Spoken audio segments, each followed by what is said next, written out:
Hello বন্ধুরা, রঞ্জিতার ঘরোয়া রান্নাঘর থেকে তোমাদের সবাইকে স্বাগত জানাই। আজকে তোমাদের জন্য নিয়ে এলাম চিংড়ি মাছ দিয়ে কাঁকরোলের পুর। প্রথমে আমি জল বসিয়ে দিলাম, পরিমাণ মতো নুন দিয়ে দিচ্ছি, দিয়ে আমি কাঁকরোলগুলো 2 পিস করে কেটে নিয়েছি সেটা দিয়ে দিলাম। আগে ধুয়ে নিয়েছি, এবার হালকা করে সিদ্ধ করে নেব। সিদ্ধ হয়ে গেছে, এবার আমি তুলে নিচ্ছি।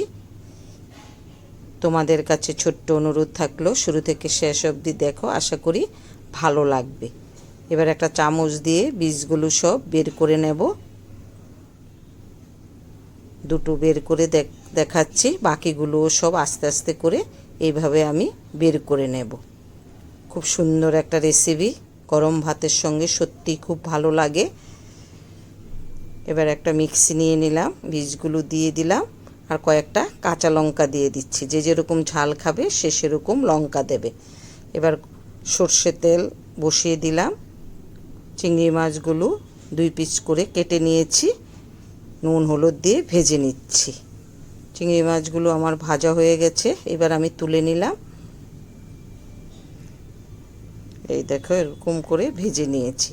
এবার দুটো পেঁয়াজ দিয়ে দিলাম, ঝিরিঝিরি করে কেটে, ওটাও আমি লাল করে ভেজে নেব। আর পরিমাণ মতো নুন আর কাঁচা লঙ্কা সরু সরু করে কেটে নিয়েছি সেটা দিয়ে দিলাম। আধা চামচ হলুদের গুঁড়ো, আধা চামচ লঙ্কার গুঁড়ো, আধা চামচ জিরের গুঁড়ো, আধা চামচ ধনের গুঁড়ো, আধা চামচ আদা বাটা দিয়ে আমি একটু জল দিয়ে মশলাটা কষে নিচ্ছি। এখানে 3টে কাঁকরোলের পুর, মানে 6 পিস হয়েছে। এবার বীজগুলো যে পেস্ট করে রেখেছি সেটা দিয়ে দিলাম, দিয়ে আমি মশলার সঙ্গে ভালো করে কষে নেব।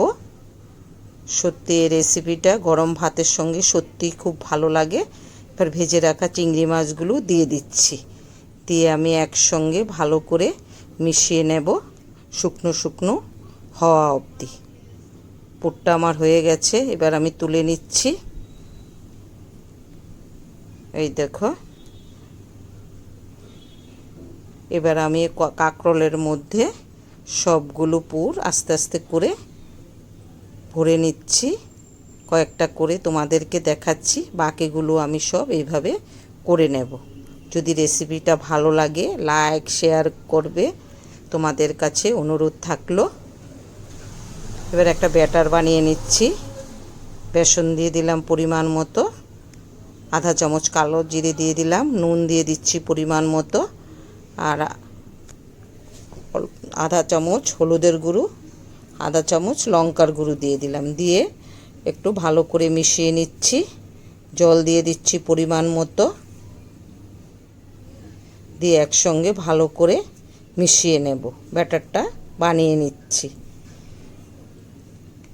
এবার কড়াতে আমি সাদা তেল বসিয়ে দিচ্ছি পরিমাণ মতো, দিয়ে আমি কাঁকরোলগুলো ব্যাটারে ডুবিয়ে আস্তে আস্তে করে ভেজে নেব। কয়েকটা করে তোমাদেরকে দেখাচ্ছি, বাকিগুলো আমি সব এইভাবে আস্তে আস্তে করে ভেজে নেব। এই পুরটা ইচ্ছে করলে চিংড়ি মাছ ছাড়া চিকেন দিয়েও বানানো যায়, সেটাও আরেকদিন করে তোমাদেরকে দেখাবো। আবার অনেকে নারকেল সর্ষে দিয়েও করে, সেটাও খেতে ভালো লাগে। ভাজাগুলো হয়ে গেছে, এবার আমি তুলে নিচ্ছি। এইভাবে করে সবগুলো আমি আস্তে আস্তে করে ভেজে নেব। এই দেখো, দেখতে কি সুন্দর হয়েছে, খেতেও খুব দারুণ লাগে। একটা কেটে তোমাদেরকে দেখাচ্ছি, একটু গরম, ভিতরটা কেমন হয়েছে সেটা দেখাচ্ছি। যদি রেসিপিটা ভালো লাগে তোমাদের বন্ধুদের সঙ্গে শেয়ার করে দিও। দেখো কি সুন্দর লাগছে দেখতে। সবাই ভালো থেকো, সুস্থ থেকো, পাশে থেকো।